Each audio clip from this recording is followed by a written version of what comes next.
thank you so much for having me here tonight, and thanks for inviting me. Before I left the house today, I spent a little time on Facebook. We do spend as much time as we can reaching out to people, and Facebook is a really good thing for us, network, marketing this thing. So I want to read this post, and I thought it was just perfect at the time, and I absolutely loved it. So forgive me, it's a little sort of, it's not off color, but it's, anyway, it says, I really do love the episode where thousands of intelligent citizens come to oppose SB 277, and Pan whispers over to the pharmaceutical company, or the pharmaceutical lobbyists, what should I do? What should I do? You should represent the citizenry, he said. That's your job, complicit boob.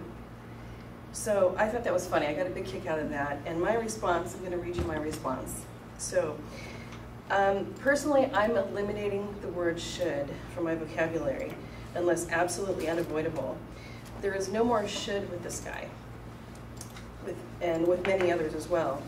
It's a matter of law that they do represent the citizenry within the constraints and proper application of the Constitution. The problem, though, isn't Richard Pan or the other boob representatives.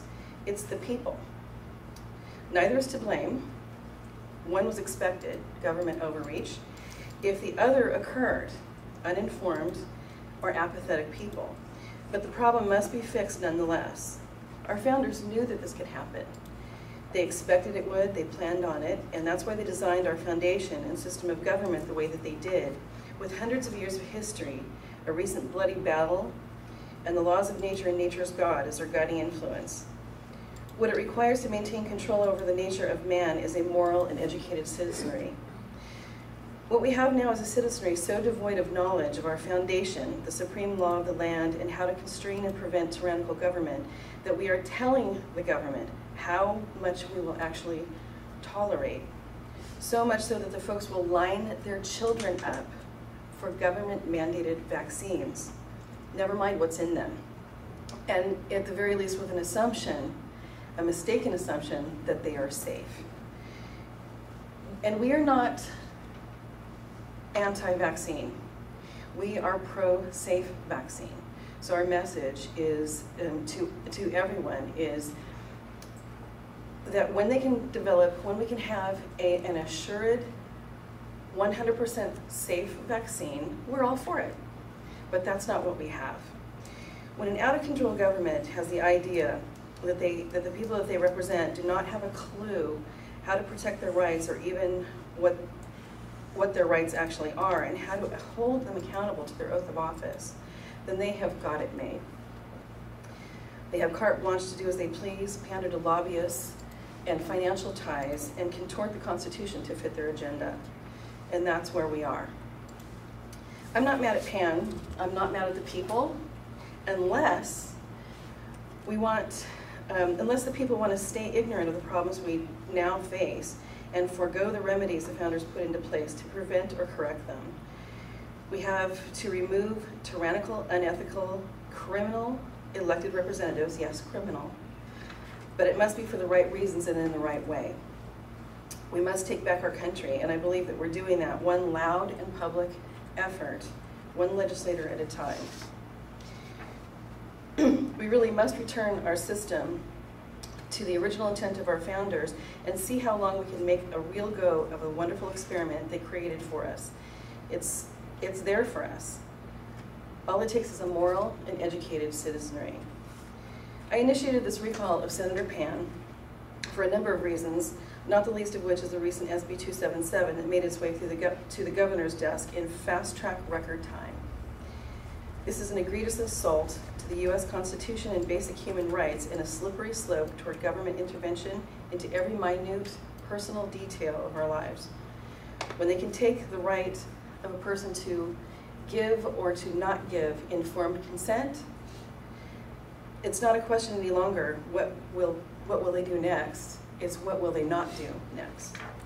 Your endorsement for our campaign is extremely coveted, so I'm grateful to have the opportunity tonight to speak to you and to take your questions. So American citizens are tired of politics and business as usual. The official Recall PAN Committee is part of a growing group of citizens who are coming together to oppose the overreach of government. These citizens are using the recall process to remove legislators who refuse to uphold their oath of office to defend the U.S. and California constitutions. This effort begins with the recall of Senator Richard Pan. Senator Pan was officially served his recall notice, which was published in the Sacramento Bee on June 6, 2015. In February of this year, Senator Pan introduced SB 277, which eliminates the personal belief exemptions for vaccines. This bill struck a nerve with thousands of Americans, many of whom do vaccinate their children, because it violates basic rights and liberties.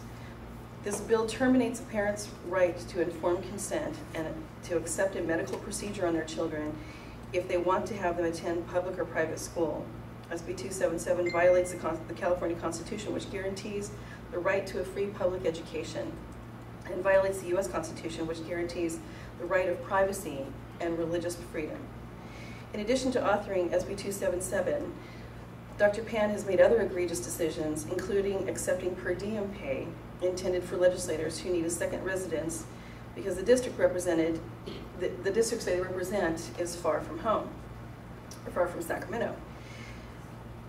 This cost California taxpayers over $56,000 unnecessarily, as Assemblyman Pan at the time lived nearby the Capitol. Additionally, Dr. Pan was not living in the district when he was representing, and when he served the state assembly. In Dr. Pan's response to the recall notice, he wrote, "Sadly, some are using the recall process to spread mistruths about vaccine, but this is completely incorrect. The committee is recalling Dr. Pan because he has failed to uphold his oath of office and defend or apply the Constitution. This effort is to redress an attack on basic natural rights." So thank you. If you have any questions, I'm happy to take those.